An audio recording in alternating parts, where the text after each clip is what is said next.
Okay, and we are live. Mhm. Hi, everybody.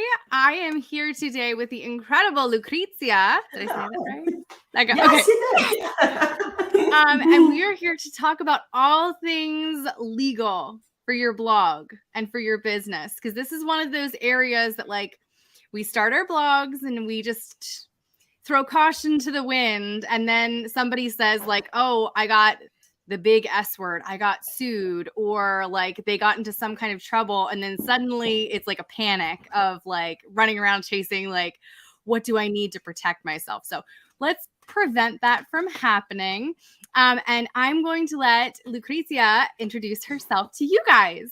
Hi, thanks, Caroline. So excited to be here. Thanks for having me. Hi, everyone. So, guess what? My name is Lucrezia. You say, no, Sorry. it's good. It's good. You pronounce it Okay. perfectly. Yeah. No, I wasn't correctly. I was saying, No, wow, excited you did it so well. So, I'm originally from Italy. So that's why the name. But I've studied and worked in different countries. And then when I was in London, I met my now husband, Sam, who is Australian. And so we moved together to Melbourne. I worked as an international lawyer and university lecturer for over 15 years in different countries. And I'm the founder, together with my sister Marina, of Blogging for New Bloggers, Legal for Business Owners, Tiny Love Bag, and several other, you get a bit addicted to blogging at some point. I also have a Facebook group, Blogging for New Bloggers. We have like 36,000 members. Now, I started my business as a creative outlet, actually, because my husband and I, we wanted a baby. We wanted to have a family together, but it wasn't happening for us. So we tried for almost 5 years. And so the thing was, like, at some point, my fertility specialist said, hey, look, you need to keep your mind off this. So I needed something to keep my mind off my fertility journey. And so at the time, what did I do? I started a blog. So my first blog was Tiny Love Bag, actually. It was a lifestyle blog. So I didn't start it as a business venture, but my blog grew more and more and more every month. And now I make over $20,000 from my blog every single month. And so past forward 4 years, I now have a daughter. Her name is Violet. She's sleeping at the moment because I'm in Australia, so here is night. And I now use the combination of my research, legal, and business experience and blogging experience to help. I've helped over 30,000 bloggers, podcasters, coaches, course creators, and other online entrepreneurs, just like the people that we're here today, to protect their business legally with my training and done for you legal templates. So that's my story in a nutshell. I always, I could say the reason why I say that, I started as a creative outlet is because I think it's what makes it so good to have like a blog or a business online that you can really express yourself, because I worked in corporate or legal for so many years that, at some point I really needed to do something that was a bit more creative in a sense. But at the same time, I love helping others protect their business, and so my heart is on both sides.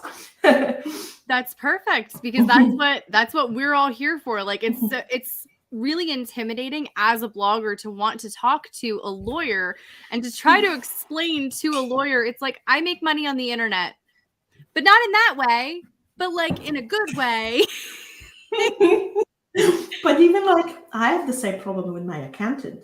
So Yes. when I say when I say, no, because this is commission for affiliate marketing, this comes from ads, and he was like, whoa, what's that? What's that? Like, So totally understand. What is it that you do again? It's like, how do I explain this to you? So, and I love the thing that I get the most is like, so you're an influencer. I'm like, oh yeah. No, I'm not. Like, it's a real thing, I promise. Okay, so the first question that I have for you is, what is the biggest mistake that you've seen bloggers make when it comes to the legal side of business and blogging? All right, before I make one of the most common mistakes that people make, let me say just something, which is an example of how, like the legal side of things is important. So let me state this. This is a disclaimer. So before we start and we go, we dive into all the legal things that we will address today, I just want to make sure that we all know that today is just, this chat doesn't constitute legal advice. So even if I'm a lawyer, but I'm not your lawyers here today. Yes, all the information, all the tips that I will share with you today, just for educational purposes only. So I don't know, you can go on my website, you can read my full disclaimer so that we know what's happening here. But yeah, I just want to make sure that we're all on the same page.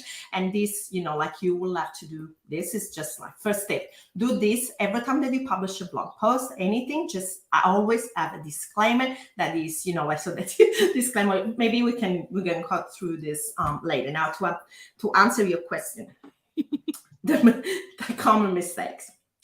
Probably the thing is, like, usually people, and I'd say, bloggers especially new bloggers, don't think that legal requirements apply to them. They may think, I'm just starting out, I'm not making any money yet, this stuff is only for the big fish, for the big, businesses. But this is not true. It's actually, most regulations apply to you, no matter how big your business is, whether or not you're making any money with your blog yet. And actually, the smaller you are, the more you want to protect yourself legally. Because, for example, at this stage that I'm at now, if someone sues me, I'm covered with insurance, have an LLC. Actually, it's called differently here, but it's the same. It's proprietary limited, but, I have everything established. And even if I get, fined for something, I can afford it. But when I was first starting out, you have like a limited budget. You have like probably enough to just cover the web host fees. So if a fine of $2,000 come your way, you might shut down completely, So I know this may sound a bit counterintuitive, but like the reason is that established business with high turnover can pay big fines, can afford the cost of lawsuits. But when you're only starting out, even a small fine, as I said, can, of a few $1,000s, even a few $100s, depending, at what stage you are, can set you back and can even, lead to having to close your blog or your business. Then there are those, like that they say, oh, this is so boring, the legal side. So they always put it on the back burner, or they use free templates because they're easy, they find it online. And then they think, okay, for now this will do, and then I'll take care of this later. But look, I know and I understand, because as I said, like I like the creative side of things. Like, I'm a course creator myself, I'm a blogger myself, I'm a business owner myself. And so I know that the creative part is more exciting. And there is always so much to do in your business or with your blog that you never find the time to get the legal stuff sorted. But it's the most important thing that you can do, because the not having that covered can end up being, causing so much more headaches and money spent down the track, that, if you do it straight away, it takes like 10 minutes really, if you buy templates, or if you consult with a lawyer, even less, because they will do it for you. But maybe, it's quite expensive to afford a lawyer when you first start out. But yeah, it doesn't take much. And, then you'll have peace of mind, and you can really focus on the other things that go on with your business. So yeah, the big mistake is that they think that probably it doesn't apply to them, and procrastinating it all the time. Yeah. So you're even more vulnerable when you're first starting out because of how like hand to mouth you are. So don't overlook it, and don't think that like you're too small potatoes to get into trouble, because you could. Like, Yeah, because people think, oh, no one will notice. Why would they care? But it's not, like it's not that there is like this monster that comes around and checks, oh, let me see if this blog is, meeting the legal requirement. It's your users that can actually lodge a complaint against you. That's why it's quite likely, because someone that is a reader of your blog, for example, can notice that you're not respecting their privacy. And so, they can all like, if you don't have affiliate disclosures, for example, they can report you. That's why it can happen. It's not that, that this random thing and that's saying, oh, but only the big fish, no one will notice me. Your readers will notice you. Yeah, it's true. Okay, so the next question that we have is, what are some legal must-haves on someone's site? Like, if you had to boil it down to like, what is the non-negotiables you need to have these things? What are they? Okay, so probably the biggest must-have, like the thing that you can really do without, because it's like a legal requirement, pretty much everywhere in the world. Most countries, I would say probably everywhere, but especially in the US or in Europe, in the UK, is a privacy policy. You can't do without one. So privacy policy is a detailed statement that lets you, readers, users, students. We talking specifically to bloggers today, or do you think there are also course creators? I know that you're big with Canva training, so there might be people that sell printables, for example. Anyway, everyone needs a privacy policy on their website. Mm-hmm. If you're a website owner, you need a privacy policy. Even if you don't have your own website and you do Etsy or whatever, you still need a privacy policy. Okay, so that's a really a must-have. This is a statement where you explain to your users the type of information that you gather about them. So you explain how and what you gather, store, handle, process, and release, and how you release the information you collect, and also whether you keep them confidential or you share with third parties. Now, as I said, this is a must-have because it's probably like in the European Union, there's the GDPR that requires you to have a privacy policy. In the US, there's the California Online Privacy Protection Act and the California Consumer Privacy Act, which both apply in California, but also everywhere else if you have users from California. And if you're online and you're in the US, you will have users from California. So there's COP as well in the US, of a website that serves children aged 13 and below, PIPEDA in Canada, and all the provincial privacy laws that are there, Privacy Act in Australia. I could list. The list goes on. Like every country has their own regulation about privacy, and it's like a requirement that you can't do without. And if you don't have a privacy policy, you can get fined, you can get sued. So you need to have it. There is no way around it. Then another thing that you must have is the terms and conditions. This is a sort of an agreement kind of between you and your user, your readers, or your subscribers, where you basically explain all the rules about dealing with you or your blog or your website. So it can be, how they can use your content, or it can be, a refund policy, a return policy, but also like if it's a good terms and condition, it will also include, all those things like those clauses that will protect you legally. So, for example, you will say if there is any dispute, the law that will apply is the one that of your own town or where you're based, so that it's easier for you, or or if you prefer to have an arbitration instead of. So all these clauses that make it easier for you, and you protect yourself legally completely. Now, another thing's probably the one that I mentioned before, the disclaimers. So whenever you publish a blog post, or whenever you give some sort of information, it's good to have some disclaimers in place. So a disclaimer is a statement that allows you to deny or disclaim any liability for the information and advice that you provide. Now, depending on your business you operate, you may need different types of disclaimers. So, for example, let's say you blog about health and well-being, you will want to have a disclaimer that says that the information that you're providing is not medical advice and shouldn't substitute seeing a clinician, for example. So like similar to what I did before with about our Q&A today.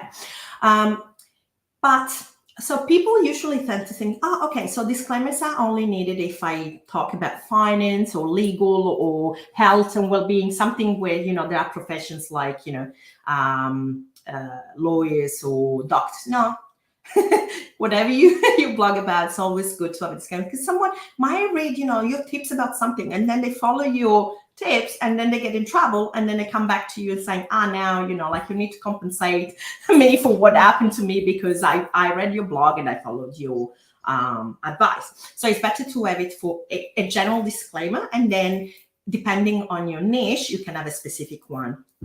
Then there are some disclaimers that actually, so these are for your own protection, and then there are some that are for the protection of others, and there are a requirement, like for example in the US under the Fair Trade Commission guidelines. So let's say, for example, you provide some testimonials, or like I said before, I mentioned how much I make with my blog. So earning disclaimers, for example, these are disclaimers that you need to have in place so that people know that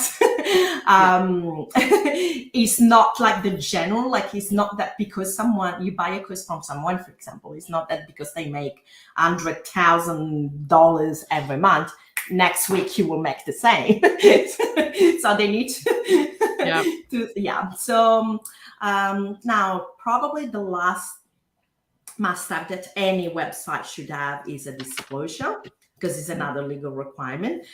So whenever you do affiliate marketing or whenever you do sponsored posts, you always need to disclaim and disclose the relationship that you have with the, I like that. I should have warned you that there might be a cat that joins us. Look,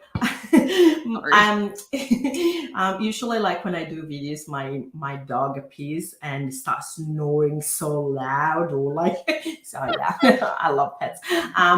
What's the name? Oh, this is Willow. This is Willow. She's going to be joining us for a period of time and probably attack my hair. Sorry. Go ahead. Disclaimers. Go ahead. So if you have a financial relationship with a brand or merchants or things that you like, let's say, for example, I have promoted your stuff with my audience, then I'll have to say that actually if they buy through my link, I will receive, at no cost to them, but I will receive a commission from you. You need to disclose that because it's a requirement under the Fair Trade Commission guidelines, but I think it's also like a moral obligation that you have to your audience to be transparent, and so that it's clear that you may have a financial return from that purchase. So I always recommend, even if you're not in the US, even if in your country is not a legal requirement, if you target an international audience, I would still have all the required disclosures to be transparent with your students, customers, readers, to build trust, to meet the same legal standard as like another thing that so there was a point where I was based in a country that didn't require this. Okay, I still did, but for my audience, but also for my fellow bloggers, you know, because it's unfair when they need to disclose, they must disclose, and other bloggers don't, and it seems like, you know. So yeah, that's another thing that, but I don't know if I'm taking too much time, but every time that you have any interaction with anyone else, so it could be your VA, it could be, you know, someone that helps you with the graphics, so a graphic designer, a web developer, anything, or like even your student, always or a partner in your business, always have written agreements, so contracts and things that states the relationship should be yeah, am I taking too much? That's cats. I don't want to confuse them. No, we're gonna talk about that in just a little bit too, because we have Yeah. Rachel asked a really good question, and I want to make sure that we answer it. I know that there's other people inside of certain niches as well that are going to have kind of similar questions. So I'm also in the personal finance niche, Rachel. So I you kind of know. beat me to this one. So what legal requirements need to be considered in the personal finance accounting / tax field? Is it enough to say that this is not financial / tax advice? Do we need to be careful about certain topics that we cover, or wording, or specific advice given to people? And I think that this could also apply to any kind of like, if you ever say anything like homeopathic or anything having to do with like children, anything having to do with herbal stuff, I guess really almost anything at all having to do with children or pets or anything like that. This is a question that a lot of people who give advice that has to do like with is it fair to say like an intimate detail that they're giving advice on? Like if you're talking about like personal finance, that's about money. If you're talking about children, that's about another person. Like, so what kind of things do we need to be careful of?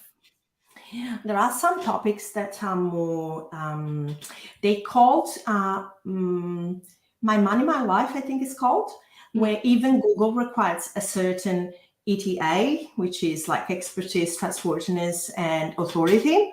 So basically, when you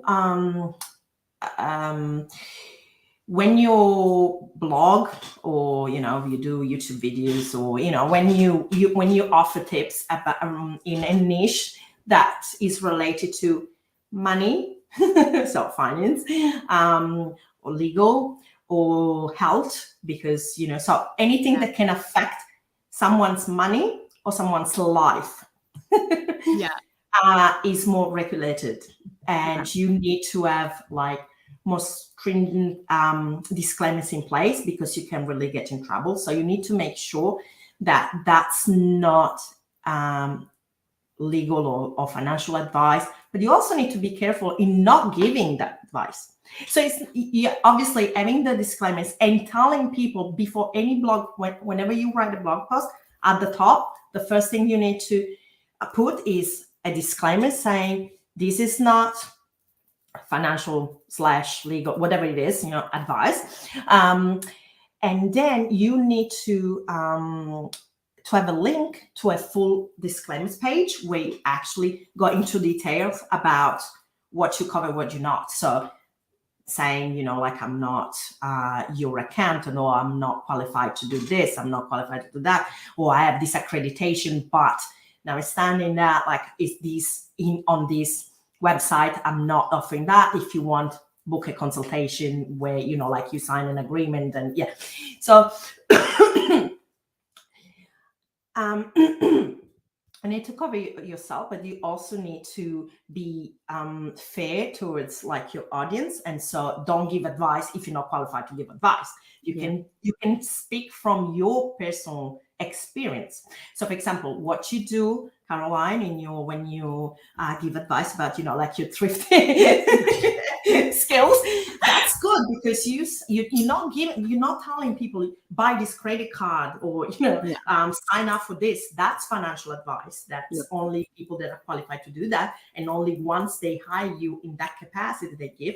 But if you say, oh look, I went to this supermarket and this was cheaper, and that's different. That's your experience. You can do that, but always disclose that is not, and disclaim your liability. So disclose that is not advice, and disclaim your liability. But at the same time, you want to make sure that you do that not only from a legal standpoint, but also for SEO, because Google will only rank websites that have a certain ETA, as I was saying, so expertise, trustworthy. So, for example, is Rachel an accountant? I seem to understand. Has she a background? So, if you have any kind of credentials, put them in your about page. So that, because then you will, like, Google wants all in your bio under your blog post, so that is clear that you're speaking. You know what you're talking about. It's not just a And this is not only for Google. Pinterest had the same problem that, like it wasn't showing things that were health related or well-being, or because it's really it's so delicate, like it's so Very tricky. It's tricky to find that middle ground, but I do like that, you're allowed to talk about these things, especially from the stance of, I did this. Yeah.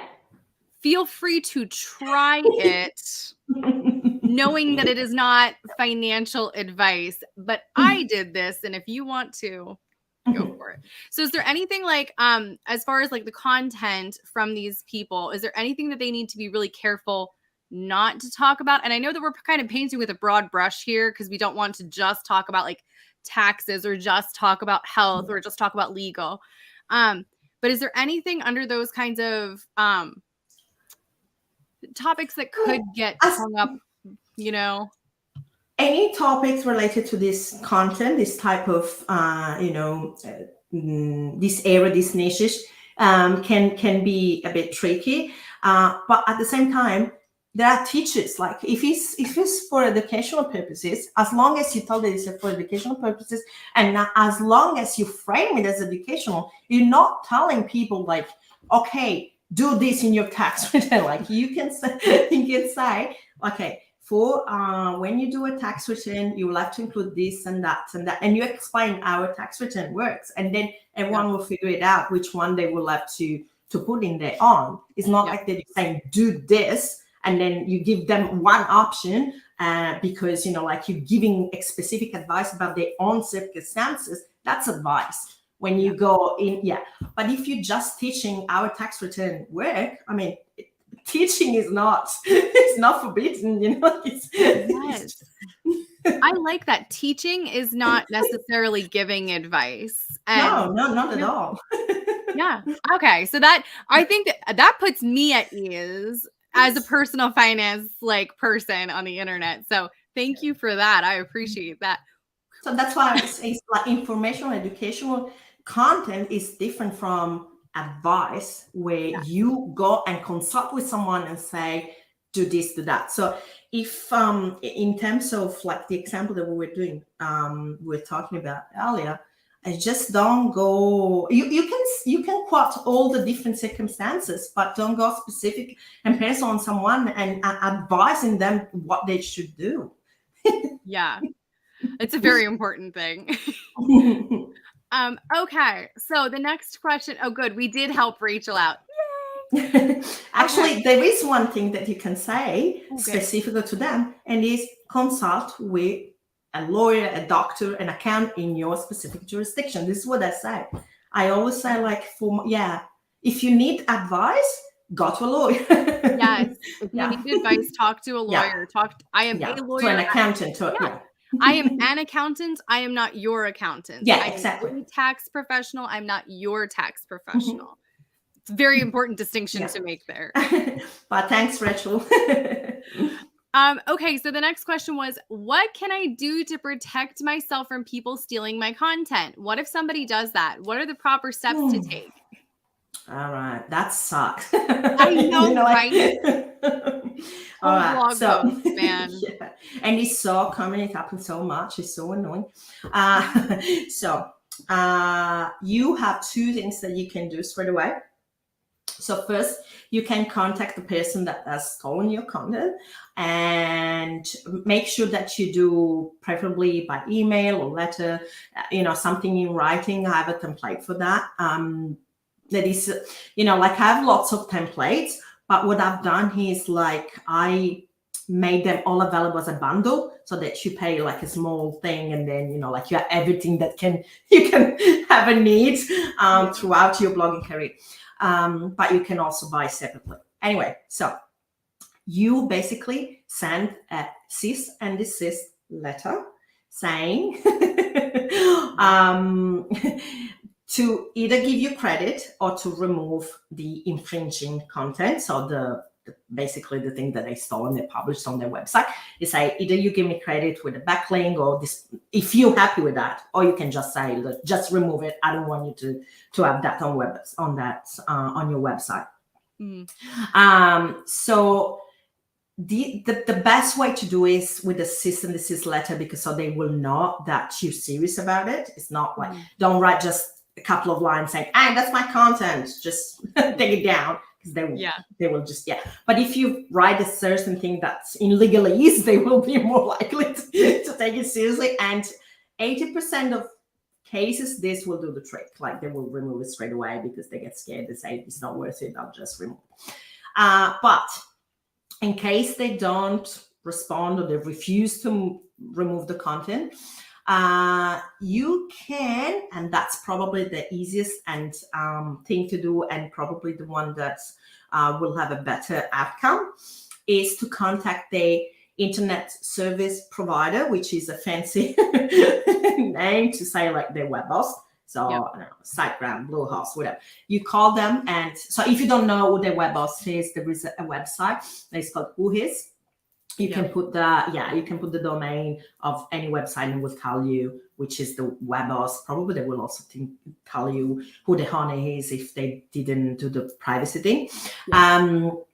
So once you contact them, you basically you will last the web host through something that is called DMCA takedown notice, because it's a Digital Millennial Copyright Act takedown notice, which tells the ISP, like the web host, basically, that their client has infringed your copyright. And so usually they will remove and publish straight away. And then what they will do is they will notify the client that they received this takedown notice, and they will say, "Don't ever do that again."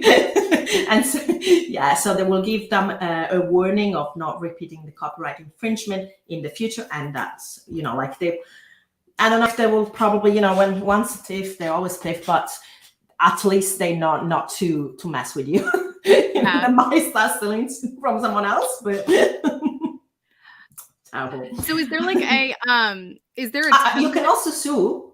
This is true. You can also, but I always say, like, try to stay clear from any kind of a serious legal dispute, because even if you're on the right side, it's always time consuming, it's always like expensive. You better, like, your time can be better spent doing, growing your blog and your business instead of, like all this headache with. So try to avoid suing people. Getting sued, but also suing. Yeah. And the is it a DMCA? Is that what it is when you contact the host? Yes. Okay. Yes, and I have the template for that too. It's all included in a bundle, so they won't get too expensive. I'm not saying, like, look, what I like, the reason why it's not self-promotion as much is because I know that people otherwise wouldn't do it. If they don't know that there is a thing that it will take them 30 seconds, they just need to put their name, just put their website, and that's it. Yep. But if they think that they will have to write a takedown notice, they will never do it. But if you have a template where you just need to add your name, the name of your blog, then people will protect themselves. So that's it's so much easier. It's so much easier than with that. We already talked about disclosures. You already answered one of my questions. But we can. What was your question? Because maybe. I was going to say, we're going to change the wording on this one up a little bit. So, what do I need to say in an affiliate disclosure on my blog? If I have a blog post with affiliate links, what do I need to say on it, and where do I need to put it? What about email marketing as well? And I'm going to add another thing about social media disclosure. Like, how would you, if I'm in a Facebook group and I want to post an affiliate link for you or of yours, what do I need to say on that in order to disclose legally all of those things? So there's three. We already talked about the blog one, which is nice and well-rounded, I think. But let's talk about email and the blog and social media. All right. So I probably didn't say this earlier because we weren't going through too technical, too specific when I was mentioning the must-have. But so the Fair Trade Commission regulations says that your affiliate disclosure needs to be clear and conspicuous. Conspicuous, that's like what a word. So basically, basically means that you need to use plain and unambiguous language to make the disclosure understandable to anyone, So basically, anyone that they don't need to have like an affiliate marketing training. They need to be able to understand what you're talking about. So basically, you can't say, oh, this is an affiliate link, and that's it. Because people say, interesting. What does that mean? So anyone should be able to understand what your disclosure means, even if they're not familiar with how affiliate marketing works. And so this may be achieved by expressly stating that you're earning a commission for the sales made through that link. So I see sometimes like people that use this thing like this is an affiliate link in a blog post, and that's it. That's not enough. That's not acceptable under the law, because unless, and there is exception, we can do it because our audience is bloggers, so they know what we're talking about. So if your audience is like bloggers, affiliate marketers, so that's, what an affiliate link is. So if you say in this video, oh, this is an affiliate link, everyone knows what it is. But for other niche, you must explain. And so it needs to say this post may contain affiliate links, and then, which means that if you click through this link and you make a purchase, I will get a commission at no cost to you. So you can say at no cost to you. Another things that I see, but let me say something. Okay, so if you are an Amazon affiliate, so you're part of the Amazon Associate Program, you might receive a statement from them, and you need to use that one specifically.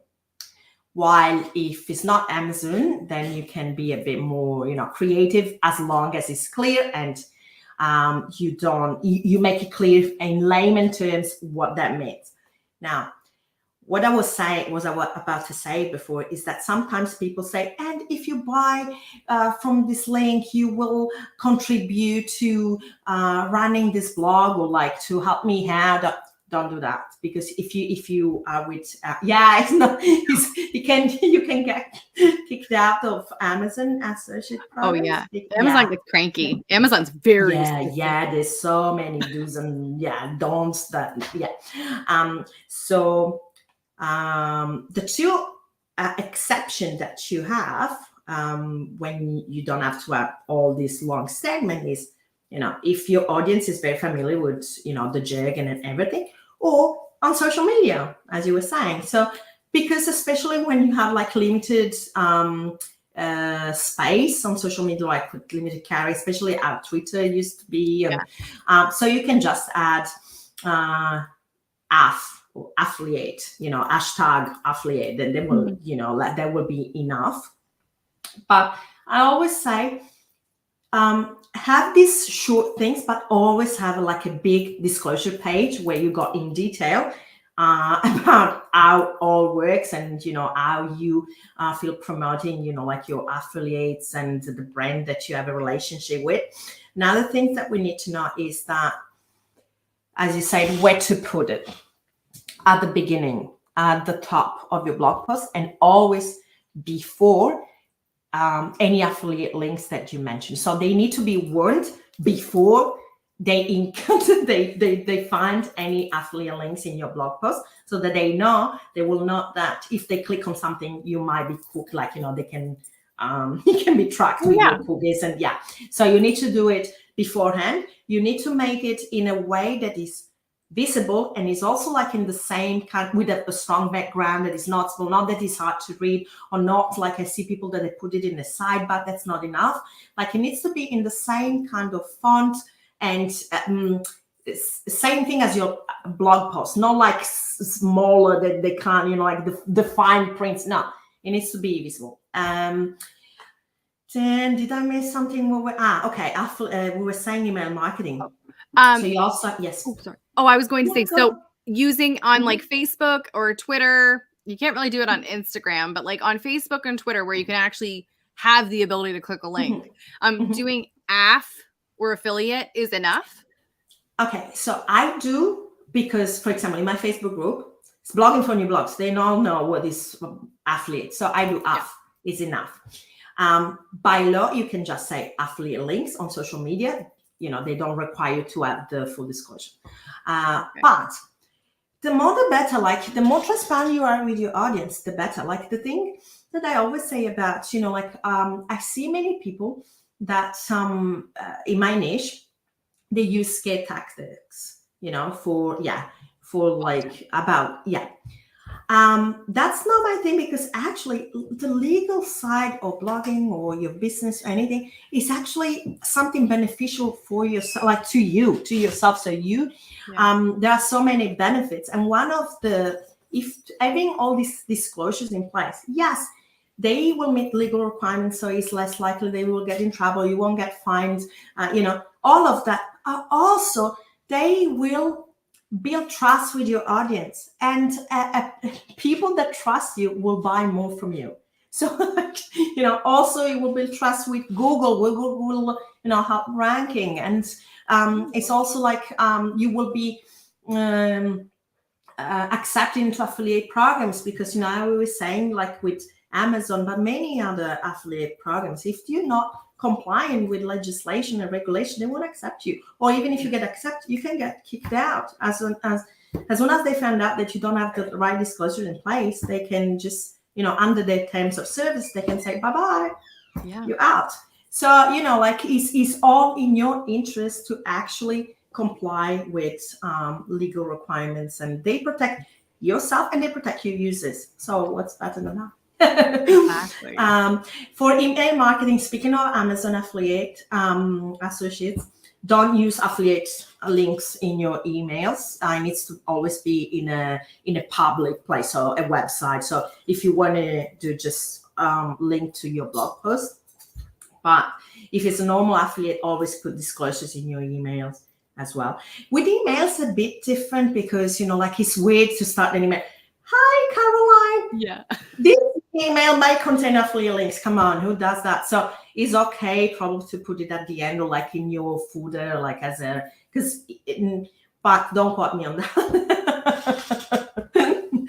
I don't know. I'll have to look but I've never seen any affiliate marketer doing that. I was going to say, I've never once gotten an email that has an affiliate disclosure that's not just in the footer. At the footer, like what you should do, and this is the right way to do it, is that ever like an affiliate link, and you can put in brackets affiliate link, or so that they know that it's so close to the affiliate link. But it would be so like come on, hi Caroline, this may contain affiliate link, like no, but always put the disclosure at the bottom and affiliate links next to the affiliate link. If you're in the US. If we're in the US, or if you have traffic in the US, right? Like if you are based in another country, or so it depends on the regulations. And I always say do the same. The thing is, like, why I specified this if you're in the US is basically because, you know, like people will say this is from under the Fair Trade Commission guidelines that I'm taking as a reference, because our audience is mainly based in the US. But let's say someone goes from I don't know, Philippines, all right? Watch these videos, and they will say, what? They read the regulation and say, there's nothing about this, like in their national domestic regulation. I'm satisfying that I'm taking as a reference those guidelines, but I also want you, especially in a world we live in, where this global audience and everything is interconnected, always do the you know, like the legal requirement that is the most respectful towards your audience and your fellow bloggers. So for example, I don't even have to comply with the guidelines from the US, but I do, because my audience is in the US, not all of it, but a big part. I have a relationship like with you and other fellow bloggers that are based in the US or in Canada. I feel that it's only fair to do the same. Well, that's very nice of you to go above and beyond. Yeah. Like, I don't know. Okay, I so think, yeah. oh, sorry. No, no, So no. this next question's kind of a bit of a doozy, but I'm hoping that maybe you can answer it. And the cat, again, just she really wants to be in this video. She really wants to be part of this. We should take a Okay. selfie. Can you talk about stock photos, specifically free stock photo sites? I heard another blogger who had a stock photo from Pixabay getting sued, and it scares me, especially since Pixabay has images in Canva too. Am I protected there? Yeah. It's It's not. kind No, of a loaded I say question. yeah, because like you can never know. Like I heard so many horror stories about Pixabay and Pexels, and the thing is, like, it's not them in itself, because you are allowed to use them, because they're basically like libraries of domain photos, or things that are public domain photos. So so they're free to use. But what happens is that unknowingly to the photographers and the person that owns the copyright about those photos, someone else might upload them on those sites, and that's when the problem happened, because then the photographer one note that is from they were uploaded on Pixabay, and then they find it on your website, and they will say, hey, you're using my photo without having bought a license, without my permission, without giving credit or whatever, depending on on the situation. And so I know it's like, I don't have the budget, like, I know it's a big ask to say stay clear from these sites, because they're big help when you're starting out. And so there are people the best thing would be to join a membership with some, or like Creative Market, for example, or Deposit for buying from like sites like Deposit Photos or Getty's, or a membership like Ivory Makes and all of that. But I understand that like it can get a bit expensive for when you're just starting out, if you are, especially because we use so many graphics in our blogs, like. But there is Canva. Canva is so cheap and affordable, so inexpensive. Like, come on, $14, $20. How much it is? I think I have like the $13 a subscription. month. Yeah, Canva Pro. How much? How much is it? Because I paid in Aussie dollars. I don't know, $15. Let's say. Yeah, I know. close enough. I know when you're starting out, it's an expense, but still, it's not too prohibitive. But you can use all the library of photos that are like with the Canva Pro, instead of having to pay for one license, and you cover with the license. Yeah. And you can do whatever you want not whatever you want, like according to the license, but it's quite generous as a license. You can do in so many, designs and things, like it's pretty, as long as you don't claim copyrights on those images, but you wouldn't, you just put in your ebooks or, whatever. Yeah.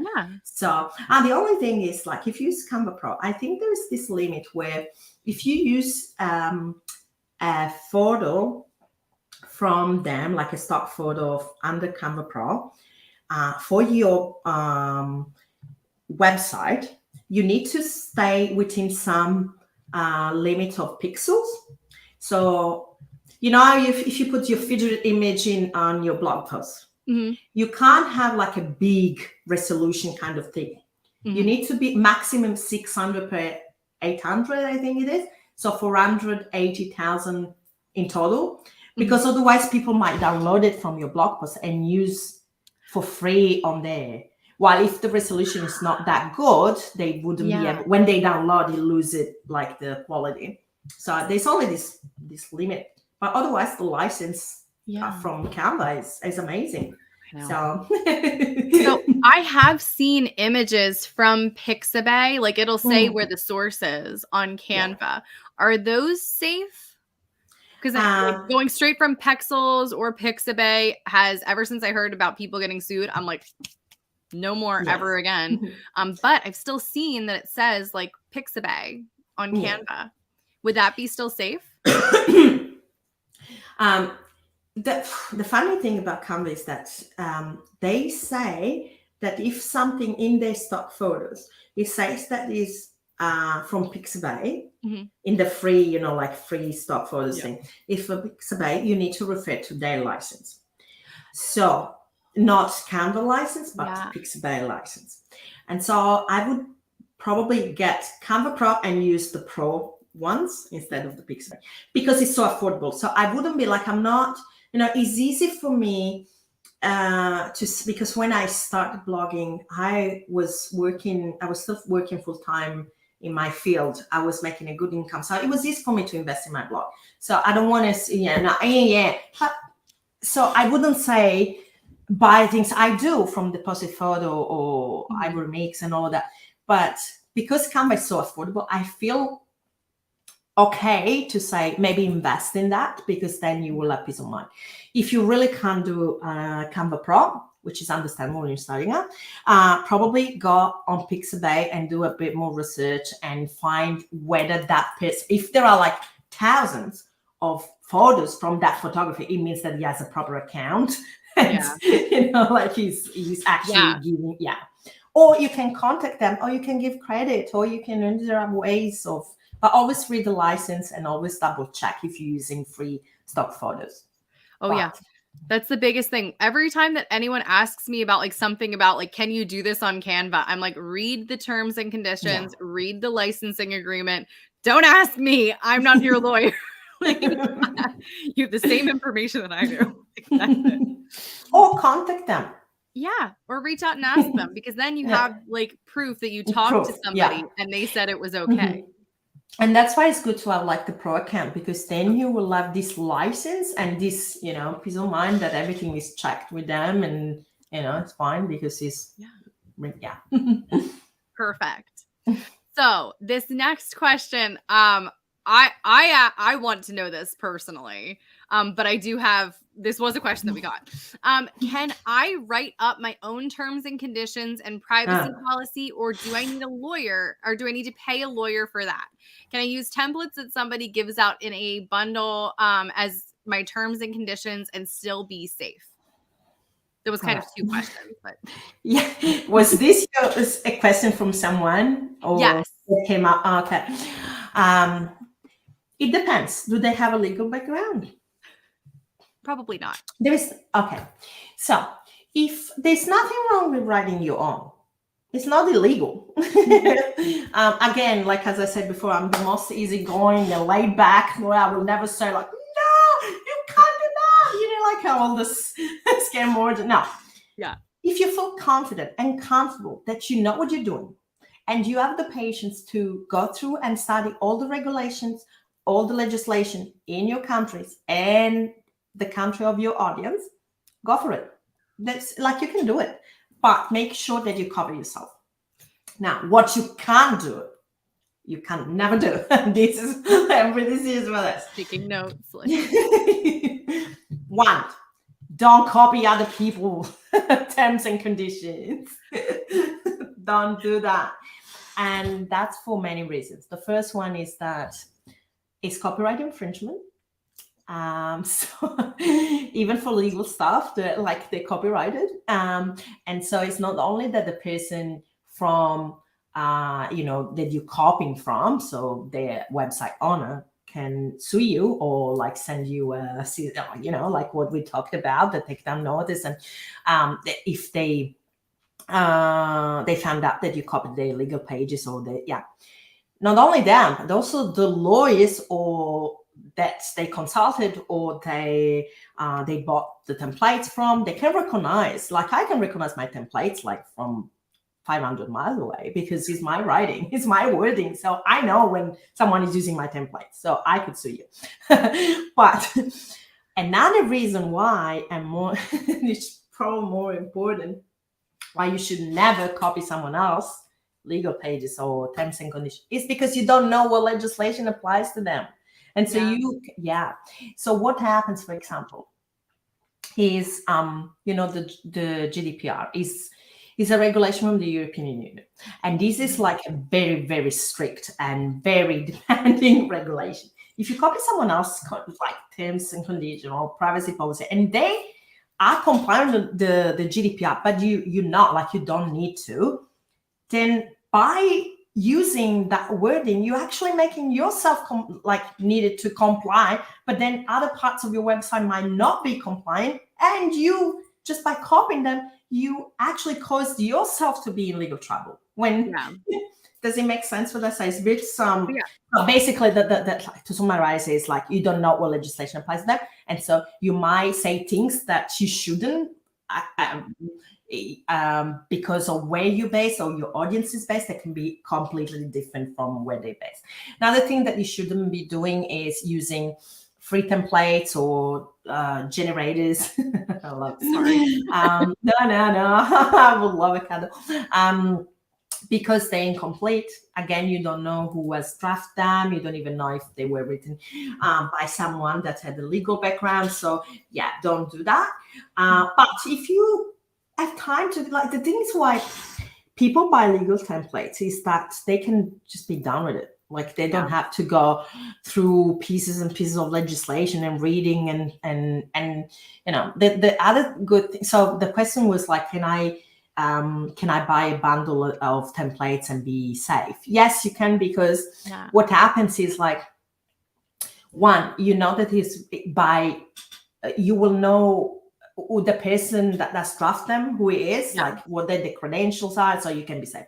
Secondly, usually templates, they come with instruction on how to use it. So for example, they will say, at least mine do, if you're from Canada, do this. If you know, so if this applies to you, if you have like this and that. So they will tell you what to do in depending on your circumstances. And thirdly, once you pay, you can go back and have some customer support. So if you get stuck, you can just contact them. They usually are like, for example, I have a community where people can come, like my Facebook group, and they can ask me, oh, I got stuck at this point. What should I do? Or like clarification. But if you buy, like if you do with a free generator, and you know, then you don't even know what you, that. The best thing, as I always say, is if you have the budget, if you can, just consult with a lawyer, because that's the best thing, because they will go through your specific circumstances and everything about you. They will take that in consideration, and they will draft something that is specifically customized to the little detail about, you know, your situation. But that would cost probably $3,000 or $4,000 at least. So who can do that? Like realistically. So second best option is to buy legal templates. Will the ones from bundles like Genius Bloggers Toolkit or BC Stack or any of the other myriad of them, are those okay? They're fine. I contributed them. Like the thing with those, if the bundle organizer is a reputable source, like the ones that you just quoted, so Genius Bloggers, so Ultimate Bundles, or BC Stack, so Daniel, Rachel, they're people that the contributors, so they you know that is good stuff. And it's also stuff that usually get sold out of those bundles. So you can go and check on the contributors' website and see that they read the testimonials, and you know. So yeah, no, definitely. If you're lucky, if you get it in a bundle. I contributed some of my stuff to these bundles, and people got, you know, buying just that's the value of the bundles that you get with what usually $47 or $97. You get so much. It's awesome. And if you that's how I started blogging, really. Like I started in June 2017, and in September 2017 I bought the Genius Bloggers Toolkit. And so I got told that but for us, if you think like, but if they're in a bundle, it must be cheap stuff. Actually not, because we do it. I don't want to speak for you, but I think we feel the same. So, but correct me if I'm wrong. We do it, one, to help as many people as possible and to give back to the community. Two, because it expands our reach. So when you contribute to something like the BC Stack or the Genius Bloggers, it brings you subscribers, it brings you people that you wouldn't have reached otherwise. You build your authority, but it's also like for a very short period of time. It's like you give it to the 1 week, but after that you go back to selling as usual. So it's not that the people that contribute to these bundles is because oh, the cheap stuff that I'm getting just for free. No, it's like premium stuff that if you don't get it through those bundles, you would otherwise have to pay full price. Right? Yeah. Correct? Yeah. Oh, yeah. They're my favorites. Like, people always laugh at them. I'm like, but why? They're not just like throwaway products from like some random.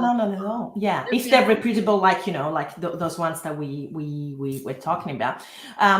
There's, and also like the thing that people say, oh, it's overwhelmed. Just pick 5 or 6 things that you need, and you already made back your investment. Every single time. That's like, I do not get everything. I get the ones that I'm like, this looks good. This looks like everything that I want first. And then whenever they send out the like last chance to grab all your stuff, and then I download the rest of them and I save them. Like, I mean, it is overwhelming, but at the same time, like, that's where a lot of people kind of have that first introduction to those templates, especially like with the legal bundles. And like, I'm not gonna lie, I overlooked them super early in the blogging. I was like, I need more like, how do I SEO my blog than I need about legal stuff. And now I'm like, oh, give me all this stuff, like everything. And templates are a quick win. You know, like you just, the thing though is, and I will be honest with this, I would never get like my legal bundle in a bundle. And that's because I don't think it's fair towards the people that have paid full price, they invest in that. But one of them, like one template per bundle, I do it because you like him. It's just to give back. But you know, it's a balance between helping as many people as possible, especially if they have a limited budget, but at the same time not going against, like, trying to keep fair to those that they've paid full price or premium products. And does it make sense? There's nothing, and that's one of the things, like, I appreciate people that do that, where it's like it's part of one of your bigger products instead of the whole thing, because there's nothing worse than like seeing like, I just bought this big product and like it's in a bundle. I'm like, right? It happened to me a few times. I had just bought it. I never sell those things that are in a bundle at least 2 or 3 months prior to it. Because I feel so unfair for the, I just remove from the, like, you know, because you could have like a month later in a bundle for, no, it's not for free because you still paid for the bundle, but you know, it's, I'm right there with you. It's one of those like, are you kidding me kind of moment. You know the worst, and now we're gossiping, does that make a sale before going in a bundle? Like, I've had to pay, buy this, buy that, like, you know, like, so promoting like, or launching something, and then he's in the bundle the next week for free. I've seen that at least like 6 different times. I'm like, that's gross. I agree with you. And now we are gossiping. I'm sorry, everybody. Once you've been in blogging long enough, you start to get the gossipy like ness. Okay. I have 3 more questions that I really want to get to. So one of the next questions, because we haven't talked about anything like this, is there any kind of insurance that I need or that you would recommend? Because obviously, like, can't make legal suggestions. This is for education purposes. Is there any kind of insurance that I need to protect my business? I don't plan on getting sued, but I've heard horror stories. These Facebook horror stories are like rampant, apparently, in my own. So what should I do? So is there what kind of insurance, and what should I do if someone threatens to sue me? That's a 2-parter. Okay. So again, I never say do this in a sense that I could never say you must have insurance, and not because not only because, you know, I don't want to give advice, but also it's like my personality. The thing is, like, it all depends on your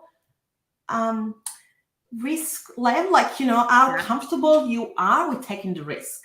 So I'm all for insurance. I have, like, if I have content insurance, car insurance, obviously, life insurance, health insurance. Like, I like, because I think I don't want to think about it. Whatever happens, I'm covered. But but there's also like the other side, you know, like the other what is called, like the other thing of the coin or something. A way to say it. Anyway, so I'm paying, you know, $200 premium per month, and then that would never happen with me, and I'm wasting all this money in insurance. So it really, whatever works for you. But having insurance will give you peace of mind. It will give you, if something will ever happen, is the insurance problem, you covered. You don't have to think about it. It's like they will have to pay if someone sues you. They will have to pay for the legal costs and your lawyer and legal fees. So it's if you can find something that's like with a low cost premium, why not? Cover all the bases and maybe and sleep easily at night. But it all depends on your risk. Now, if you want to have insurance, I would say to look into cyber insurance, because especially if you have a website where like they log in into like, let's say, a library protected, password protected, where they can get your freebies or any kind, like leaving a comment, and then there is like a breach, and like all the email address. So better to have cyber insurance, and indemnity for advice that we're talking about. So for example, if you write blog posts, they are like now, likely finally, insurance are getting more and more aware that bloggers is a thing, like blogging is a thing, because like it's really hard for bloggers to find an insurance that would cover so they would cover for an accountant, for example. But you say, I'm a blogger, and start saying, what's that? How do you do it? But now more and more insurance have like specific products for bloggers. So I would just go and shop around, like, I don't know, browse some websites and see if you can find something that is specifically for bloggers, or I think it's called professional indemnity insurance, where, so for example, most bloggers do also, I don't know, VA work or web development, like they help out with the website. So in this case, definitely have insurance, because you have specific clients, and if you do something wrong, it's better to be covered. But if you just like blogging in a pure sense, just writing blog posts and that's it, not having not offering any other services on the side, or it's up to you, really. I personally would, but good to know. And then what should we do? What should anybody do if somebody threatens to sue them? Again, I know it will sound weird coming from someone that has been working as a lawyer for years and years, but I'd say try to negotiate and solve the dispute without going to court. Yes, don't just try to solve it amicable, because as I said, don't matter who is right, who is wrong. A court hearing, like hearings and trials, and is always so time consuming. It's so stressful. It's so expensive. Try to avoid. So obviously you don't have to, like, if it's something that is unacceptable or is something that but if it's something that can be sorted out amicable, like chatting and find a solution that works for both parties, I would try to diffuse the situation. So it depends on this, like what would it be about, but I would try to meet them halfway. Halfway. So try to discuss firstly, but then if they insist, consult a lawyer. And hypothetically, where would people be able to find lawyers who understand blog ease, blogging language, like who understand what we do? It's very hard. It's hard. It's hard. It's very hard. It's not easy at all, because it's not something that they teach you in law school. It is not, like how there is like criminal law or it's no, you don't have anything about this in any kind of textbook. Not at all. So in my case, and I know a few others that are both bloggers and lawyers, so I know all this stuff because I'm a blogger myself. But otherwise, like let's say 10 years ago, if a client came to me and said this and that, I would like I'm blank. I'm like, what are you talking about? I have no idea. So it's really hard to find someone that is so if you go and look, like on the white pages and search lawyers, and it's hard to find someone that specializes in that and can understand your jargon and your what you're dealing with on a daily basis. So probably I would do the opposite. I would find a blogger that also does. So I would go through Instagram and search with hashtags legal templates or legal advice, or I would do the opposite, because if you go on the regular avenues, like let's say you go in your hometown and look at the law firms, no one will like, it's really rare that you would find someone that is. But if you do the opposite, you find someone like on social media, that it means that they know what's going on, like because they're on your channel or your platforms, and so I would do the opposite. I would reverse engineering that one. Yeah. Like for now. Then I don't know. In 50 years, probably it will be, because everything is moving online now. So I think that it will probably be, Harvard Law School. They will teach blogging legal essentials 101 or something. Whoever makes that class and then whoever takes it is going to have a real like niche corner of the market. But that's my unique. That's probably my strength, because I combine three things in one. Like, I was a lecturer at university, so I'm used to teach. So people usually say, "Oh, you made me understand what that means." Like, I try to translate the legal stuff, the legal jargon, the legalese into normal speak, like, layman terms that everyone can understand. And then, I'm a blogger and a website owner myself. Plus, I have the legal background. Yeah. Perfect.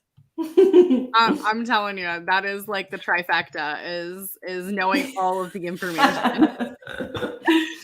But I teach, I don't give legal advice. So the thing is, like, if you need a lawyer, I don't do that anymore. Like, I don't do it because I have an international audience. He would be too, I don't even do coaching anymore. I don't do it. Yeah, it's just it's too much. It's too much. Yeah. Okay, so the next question that I have was another one about Canva. If I use Canva fonts in my logo or branding, can I get sued? Do I need to buy licensing for every font that I use, even the super basic ones? So I had actually heard this from another blogger who said that she heard from her lawyer. This wasn't my question, by the way, but I am piggybacking off of it a little bit. She heard from her lawyer that she needed to buy the licensing to use like a very basic font like Arial or Helvetica. Helvetica, is that right? Yeah. Yeah. If she wanted to use it in an ebook. And I was like, that seems interesting, but like, I don't know. So as far as fonts go, like, we know that there's the licensing and everything that you need to read. But like, when it comes to like Canva and like super basic fonts, even, do you need the licensing for those? Canva says no. Perfect. So obviously there are some fonts that you need to buy the license. So if it's but we're talking about the free one, So if it's something specific that someone came up with, or like in creative market, like they give you, they sell fonts all the time on Canva. So there are some that are premium and you need to pay, and you need to get the license. If you have Canva Pro, you have access to all of them under your subscription. No, I don't think you need to. The only thing, so what happens is, like, let's say you do your logo. In Arial or Helvetica. It's not that you can trademark that, because you can because the fonts you can't. So that's the problem with fonts that are like so common, because then it would happen that your logo might have the same font or the same appearance as someone else's logo, and you can't trademark your logo because it's Helvetica. So it would be better to get like a font that is like a premium, and then you edit it and you design something that's more specific so that you can trademark your logo. And but apart from that, you don't need to really trademark your logo. I mean, I haven't. I trademarked most things in my business. So for example, blogging for new bloggers is a registered marks. Like I have like several trademarks, but I don't even remember what my logo. Yes, he's a lady at the computer. So it's me at the computer. But yeah, so if someone copies my logo, I don't like. You see, I didn't even remember. It's not that I'm Coca-Cola. Like we're not Coca-Cola. Right. We are people brand. Like it's like they will. Everyone knows you. Like I like your messy bottom, or like what I mean. Like we tend to create relationships with our audience, and when we help people, or our students, or our clients, depending on what you do. So it's a personal brand. So the logo really doesn't matter. It can be Caroline Wenzel in did I pronounce that well? Wenzel? You did. That was perfect. Yeah. In Helvetica, it can be narrow, it can be fit. Like, yes, we will not let you like shiny day, like like the bright and the gold and the pink and yes, but it's a general branding. It's not specific. Yeah. So I would use free. If you're happy with Helvetica, go for it. Just keep in mind that other people might use Helvetica. That's the thing. Oh yeah, that's an important thing to remember. Is like you don't own that font. I guess is the best way to put it. Like you can use it, but you don't own it. Yeah, you don't own it, and you can with anything from Canva. Like you get the license, but you can't claim copyrights. So the difference, like for example, you make a design or like an ebook using Canva elements, you can claim copyright on your ebook but you can't say that you can't copyright the element from Canva because you only have the license to use. So the same with the font, you can use it and you have the license to use it, but you can't claim that is your own font. With logo, you can use it, and I'm saying like if you design it in a way, you could trademark it. If you wanted, but you probably wouldn't be able to do it if you use a common free font like Helvetica or Arial. That's so interesting. I hadn't thought of it that way with the trademarking of like it being too common to use. Like because then if you say that that's your trademark, then like what about all other people that use the same? I mean, there's only 26 letters in the alphabet. Like that's good to know. Good to know. Okay. And so this is going to be our last question. And this is, I thought this was an interesting question. Again, like all of these, I didn't write all of these, I swear, but I think that it's really interesting. I'm like, I would ask all of these. Okay. So does putting the copyright logo on the bottom of pages, like we're talking like printables or something, actually do anything? Does it protect me against someone who wants to steal my stuff and claim it as their own? That's a tricky question. I love the question, but it's quite tricky in the sense that you don't need to do that. But when I say don't need, I mean that you're not required by law, because the moment that you create something, is you own the copyright to that thing. So copyright is an inherent right. So you don't have to prove anything. Like the moment you create something that is new, that is is yours by default. All right. So you don't need to, but it's a good thing to have it, because there are so many benefits in having it. So the first one is that you remind people that it's yours, because not many people know. So if someone comes on your website or buys you like a printable from you, they don't know. I mean, most people know, but there are some that might not know, and it's okay. They might not know that content is yours and is your copyright, and they can't use it the way like freely. So having that copyright reminds them that copyright notice reminds them that it's not for them to use it freely. It's your own copyright. So he will work as a deterrent from someone that actually wants to steal it, because they will know, okay, this person knows what they're talking about. They copyrighted, and yeah. So it's a deterrent. It also look good because it's more like, makes you look Official. more, yeah. I know what you mean. Yeah. And the funny thing is that even though you don't need to have a copyright notice on your work, actually having it is a condition in places like the US, where you can sue for copyright infringement. Mhm. If you have a copyright notice, so that if you actually claim the copyright on something, you can then sue someone if you infringe your copyright. So I would say have it. It's not, it's not something, all my websites have it. And not only, so basically what I do is I put it on anything that I create.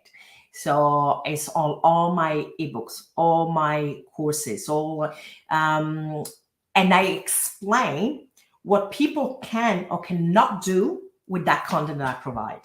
Yeah. And it's good so that they can have, like, it's like how we were saying about Canva. It's kind of a license to say, okay, you can do this, like, so you can use it for your personal use, so you can read it and learn from it, but you can't resell it, or you decide. So I actually have a copyright notice template, which I can give free so that everyone can use on the Here's the one. It's very, That's it. yeah, yes. I came prepared. Oh, wow, good. It's basically it can be used for anything. It's very versatile. It can be used for ebooks, it can be used for websites, it can be used for courses, for printables, anything, because it covers all the different scenarios. So yeah, it is a good idea to have it on everything, so that people know, hey, this is copyright stuff, better not to touch. Like, I can use it, but I can't just copy and use it on my own website, for example. So for like printables, now I'm taking over this question because I want to know. So on my printables, what I have told people to do, obviously, like, it's not, some people have said, like, go and trademark every single one of your printables, and I'm like, that sounds expensive and exhausting. Because my very limited knowledge of copywriting is, once you've created it, it's yours. So what I say to people is, I do the copyright logo, the year, my website, and then I do, for personal use only, do not share. And then I have a link sometimes for some of the, like, products that are inside of, like, a course or whatever. I'll have, like, a link for the privacy, or for the terms of use, terms and conditions, whatever it is, go here. And it's a link. Is there anything else that I should, or should I edit it? Like, what should I do? Tell me. Hypothetically, I mean, like, not legal advice, just educational purposes. I think it's enough. Like, you covered all the, the only is in that copyright notice that we were talking about. Yes. So it covers, like, it says, first of all, it says what you just said, but a bit more articulate, in a sense that covers all, like, the specifics. Yeah. So it describes that is a lie, like, you can do this and that, but you cannot do this and that, like, more in details of what is allowed and what is not allowed. There's a bit of disclaimer saying, like, I made any effort to make it this, like, the best, but if there's, let's say, like, in your printable there's a typo, and then they get upset. So it's so you can use the copyright note, the free one that which is but would you, like, is this at the on your, so is it within, because you can use it both on your terms, and so, for example, let's say you sell, I'm saying about anyone that does printable, so not only because some sell it on Shopify, some sell it on Etsy, some, so in your page, when there is a printable that they can buy, And then there is those terms under, so you can copy that copyright notice in that, and so that people know, okay, this is only for personal use, or is for reselling, or is but you can also put inside your printable. So once they download it and they have the printable, let's say is I don't know, a checklist for so the first page can be with all your terms and copyright notice, and then the second page is actually the thing that they will print. Yeah. So you can use it on bot things. Where do you have that description? Do you have it on the sales page, let's say, or do you have it inside usually your have it like in the footer of the pages of the printable of the page of the printables? Yeah, that's of where the printable. Okay, so if that works better for you, what you could do is you could do that, and then a link to a page on your website where you describe everything. Yep. Oh, it makes sense. Oh yeah. So you perfect. So you put the short thing. So the symbol of copyright. You make the name of your business. If the name of your business and the name of your, so now, for example, for me, the name of my business is TBL Holdings, but I do business as Blogging for New Bloggers. So just to be sure, I put both. Then the year, and then what we say, like a short summary, and then you can link to full copyright notice, or on your website. So, perfect. I love that. Short and sweet at the bottom, but also still being able to link to the big honkin' disclosure terms, etc. Perfect. Well, thank you so much for being here today. Where can people find more about you, and where can they follow you and get more stuff from you and ask you all of your questions and tell us the whole shebang? All right. So I think probably the first site would be my website, Blogging for New Bloggers. I have a Facebook group, Blogging for New Bloggers. It's all Blogging for New Bloggers. So is we would love to have you. Thank you. We would love to have you join us in the group. I have a legal bundle. I don't know if you want to. Do you have an affiliate link for my legal bundle? Because you have all the templates they will ever need. I do have one for that. I kind of came prepared, sort of, a little bit, maybe just a little bit. Here's the one for the templates, and let's see if it'll cooperate with me. Yes, it did. Yeah. I don't think it's free though. Did I do that one? I pressed the wrong one. Ignore me. Ignore me. I pressed the wrong, or I copied the wrong link. No, I just didn't want to it's just that I don't want people to think that we oops. I typed in the wrong because the copyright, like I'm giving the copyright notice for free.